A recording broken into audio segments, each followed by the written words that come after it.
Thank you for the opportunity to share the Department of Labor's views on the Protecting America's Worker Act, particularly the issue of enhanced penalties. I am pleased to return to this committee, having served as a Robert Wood Johnson Health Policy Fellow on the committee staff in 1994. Secretary Hilda Solis's vision for the Department of Labor is good jobs for everyone. Good jobs are safe jobs, and a stronger OSHA enforcement will save lives.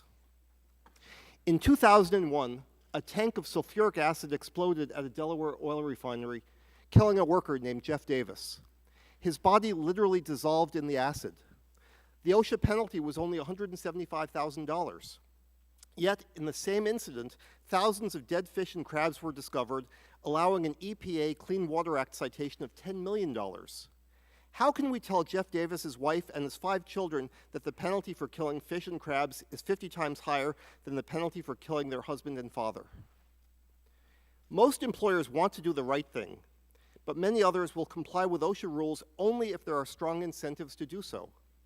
OSHA's current penalties are often not large enough to provide adequate incentives and are very low in comparison with those of other public health agencies.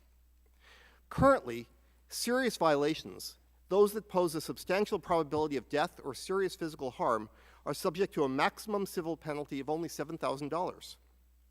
Clearly, OSHA can never put a price on a worker's life. It is vital that OSHA be empowered to send a stronger message, especially when a life is needlessly lost. Despite inflation, monetary penalties for OSHA violations have been increased only once in 40 years. Unscrupulous employers often consider it more cost-effective to pay the minimum OSHA penalty than to correct the underlying hazard. OSHA criminal penalties are also inadequate for deterring the most egregious employer wrongdoing. The maximum period of incarceration upon conviction for a knowing violation that costs a worker's life is 6 months in jail, making these crimes a mere misdemeanor. Serious OSHA violations that result in death or serious bodily injury should be felonies like insider trading, tax crimes, or customs and antitrust violations.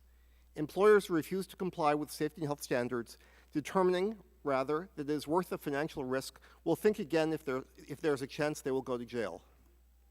We also recognize that OSHA has a role to play in using our own authority to reevaluate penalty levels. OSHA has not adjusted its penalty formulas for over the last two decades. Therefore, in addition to our strong support of the necessary statutory changes that this legislation would make, we are planning to implement long overdue internal changes in our penalty policies. However, these steps are no substitute for the meaningful and substantial penalty changes included in this legislation. Good jobs are also jobs where workers' voices are part of the conversation about creating safe workplaces. If employees fear they will lose their jobs or be otherwise retaliated against for actively participating in safety and health activities, they are not likely to do so. Achieving the goal of good jobs for everyone includes strengthening workers' voices in the workplace. Without robust job protections, these voices may be silenced. PAWA strengthens these protections. PAWA also includes a number of sections that will expand the rights of victims' families. For the past 15 years, OSHA has included families in the investigation process. This legislation would make this policy permanent. No one is affected more by a workplace tragedy than workers and their families, so we fully recognize and appreciate their desire to be more involved in the remedial process. One of the most significant changes to the OSHA Act is the provision which requires abatement of serious, willful, and repeat hazards during the contest period. OSHA believes this protection is critical. Too often, hazards remain uncorrected and workers remain at risk because of a lengthy contest proceeding. Madam Chair, I appreciate the thought and effort that has gone into PAWA. The administration supports both the goals of PAWA and many other specific provisions. We note that several sections would present significant budgetary and workload challenges for OSHA and OSHA support agencies, including the Solicitor's Office and the Review Commission. I look forward to working with you to ensure that we address these issues in the right way.